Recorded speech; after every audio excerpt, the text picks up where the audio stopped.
இன்னைக்கு நிஹிதாக்கு பர்த்டே. ஆனா அவங்க எனக்கு என்னன்ட்டு மேக்ஸ் எக்ஸாம் படிச்சிட்டு இருக்காங்க. பாப்பாக்கு சர்ப்ரைஸா கிஃப்ட் தர போறோம். வாங்க பார்க்கலாம்.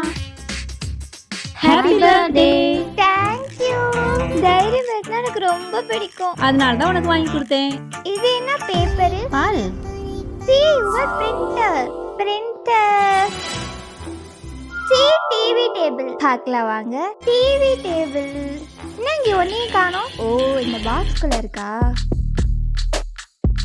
ஸ்விட்ச் ஆன் ஃபேன். ஃபேன் ஆன் பண்ணணுமா? ஃபேன் ஆன் பண்ணுங்கப்பா. ஆன் பண்ணியாச்சு. ஆன் பண்ணிட்டேன். ஏதோ சீட்டு விழுது பாருங்க guys. see your school bag. நான் ஸ்கூல் கிடையாது காலேஜ். ஓ சாரி காலேஜ் பேக். வாவ், இதெல்லாம் எப்போ வச்ச ரோஷினி? அதெல்லாம் 3 நாளைக்கு முன்னாடியே வச்சிட்டேன். 3 நாளைக்கு முன்னாடியா? நேத்து கூட நான் படிச்சேனே. நேத்து நைட் 12 மணிக்கு வச்சிட்டேன். எப்படி வச்ச? அதுக்குலாம் என் கையில ஆள் இருக்கு. இது ரோஷினியோட கிஃப்ட். செம்மையா இருக்குது. 3 பேரும் இருக்கிற சூப்பரான போட்டோ இருக்கு.